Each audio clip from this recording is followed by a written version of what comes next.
You're listening to the Jewish Entrepreneur Podcast with Debbie Sasson, episode 99.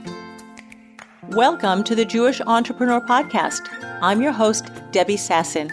I went from being a financial advisor, author, and chronic under-earner to building my business to six figures as a financial planner and money mindset coach, and then onto multiple six figures as a full-time money and business coach. I help entrepreneurs create money-making businesses and build wealth using sales and money mindset strategies and in alignment with authentic Jewish values. Now, let's dive in to today's show. Hello, my friends, and welcome back to the podcast. How fun is that I just announced the 99th podcast episode? It kind of blows my mind.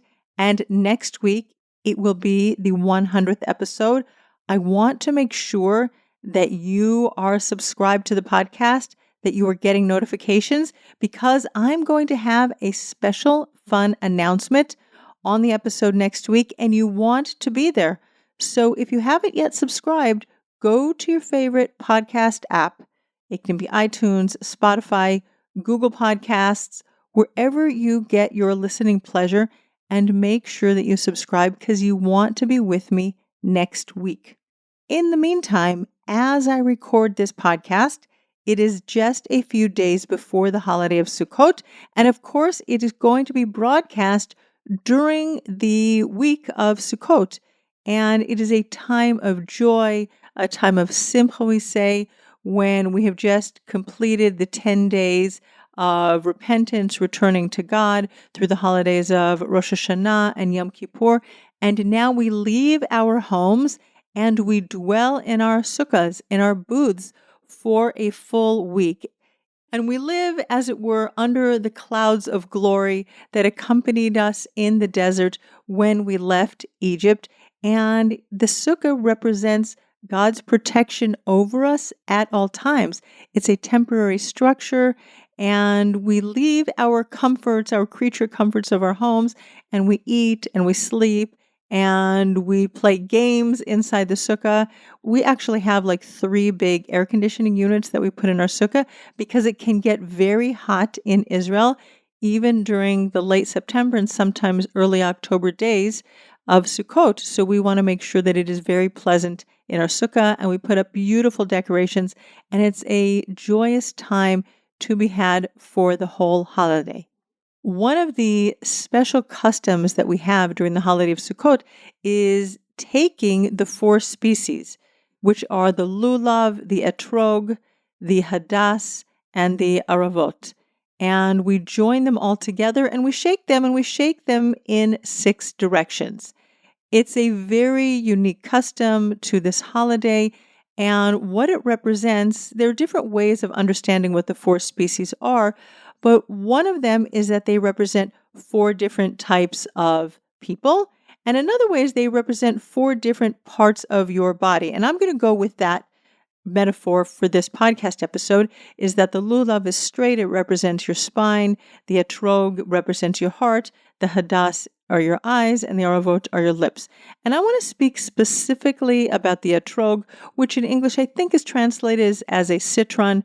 I don't know if anybody has ever looked or shopped for something called a citron outside of the holiday of Sukkot. It kind of looks like a lemon, and the peel is very, very thick. There's very little fruit on the inside. But if you smell the skin of the etrog, which is kind of lemon-like, but oftentimes it's very, very bumpy, so it's only similar to a certain degree. It is definitely a citrus fruit, and it is very unique to this holiday. And my husband and I were talking over Shabbat about the etrog. And it's really fascinating when you go to the markets. And in Israel, many of the markets are open air markets because of the time of year and the weather is good. So there are these makeshift pop-up markets where the 4 species are sold, plus sukkah decorations and cables if you need, an extension cord for your lights or anything like that. It's a very fun place to hang out, observe, watch. during this very, very short window between Yom Kippur and Sukkot, and there's a hustle and bustle of activity while everybody buys their supplies for the holiday. And when you watch people buy their etrog, they really examine it. I mean, there are also imperfections in the etrog that they're looking for to make sure that there are not any imperfections in the etrog. But what I find very fascinating is that there seems to be this magnetic attraction between the buyer and the etrog. Like people examine, they pick up one after the other, they turn it around, they look at it in the light. Of course, they're looking again for the imperfections that will make it unusable for the holiday. But once a buyer finds his etrog, there just seems to be this loving relationship and connection. And I watch my sons and my husband, and they're all just looking at it and examining, and each one just loves the shape, loves the color, loves the smoothness or the bumpiness of the skin. There's something very, very beautiful about the relationship that each person has to the etrog. And I really felt that there was this connection between the heart. There's this heart, this emotion that is calling out to the person that this is the etrog that I want to hold. This is the etrog that I want to shake. This is the etrog that I want to shake in 6 directions, which I didn't mention before: north, south, east, west, up, and down, which represents all of the 6 directions that we have God's divine providence over us in the world at all time. And because of this beautiful connection between a person and this fruit, the fruit being the etrog, and each person is trying to find the most perfect etrog, and none of them are perfect. None of them are perfectly shaped, and each one is unique. I thought this was such a beautiful metaphor for each individual in the world. There are no 2 etrogim that are alike. There are no 2 people that are alike. Each one is unique and beautiful in their own way. And I really have had this theme in my mind because I hear it from my clients and people I talk to, that we have these limiting beliefs about who we are in the world. And because of the story that we're telling ourselves about our quote unquote imperfections, it limits us in how much money we think we can make in our business. It limits us in how much we believe we can serve other people. And it's so important that you examine the story that you're telling yourself. And I've had clients tell me, oh, I only have a high school education. I don't have a college education. Therefore, I can't become wealthy. I've had clients tell me I have ADD, I have ADHD, and as if that's a problem. And I really look at the story that someone tells themselves around having, somewhat of a different way, that their brain has been wired. So they have this beautiful creativity as someone who shows up in their business with ADD or ADHD. They maybe can't sit still, or maybe they can sit still for very, very focused, like long periods of time, or they can't, stay on task for more than 25 minutes at a time. Whatever it is that the story is that you're telling yourself, I want you to rewrite your story. I believe wholeheartedly that God does not make mistakes. Just like he doesn't make mistakes with the etrogim that are in the markets at this time of year, and each person again is connected with their etrog, God didn't make a mistake with you either. Every imperfection that you have was uniquely designed and guided and given to you as a special loving gift from your Creator. And God wants you to have it. He wants you to own it. And it's so important how you take your quote unquote imperfections and you write a different story about what it is that you have been gifted. Why does that gift that you have that is unique to you, that nobody else has in the world, why does that make you so much better at the work you do? Can you think outside the box? Can you have creative ideas? And because you have creative ideas, you can build a creative agency doing creative projects for people, right? There are some people who are very concrete, feet planted firmly on the ground. those are the people who become like accountants. They can see the numbers, they see the rows, they see the columns, they see how things work together, they understand the tax codes, they follow the rules, and they like things in very specific order. And then there are people who are really good at processing information, sorting it out, creating a workflow, and their unique gifts are perfect for them. And whatever you have been gifted, and again, it's not a mistake, it's beautiful, it's special, it's what makes you different. I really encourage you to tell yourself a different story and just think of yourself as that etrog. Think of that self as that heart. You're part of God's heart, and He really wants you to be beating in all of your fullness and showing up in all of your fullness with what you do. And when you think about who you are, what you do, and who you are becoming, the sooner you start telling yourself a different story, right? If you're saying to yourself, I can't be successful because I don't have a college education, I encourage you to rewrite the story and say, I am already successful because I don't have a college education.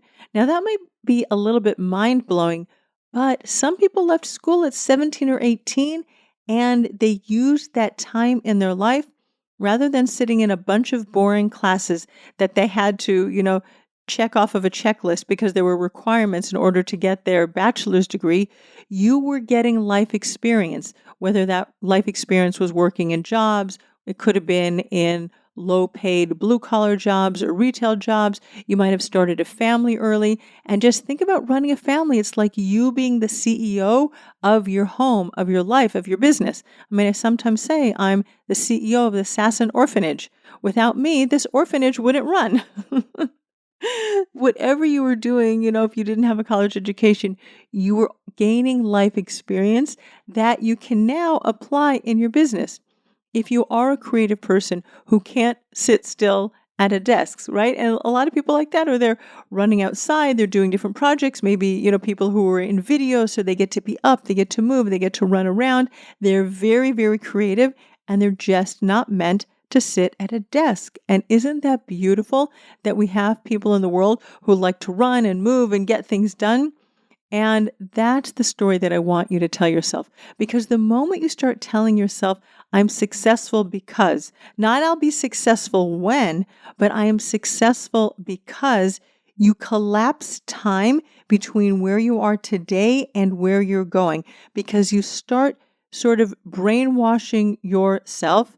I call it benevolent brainwashing. You start brainwashing yourself that you are already the person that you are becoming.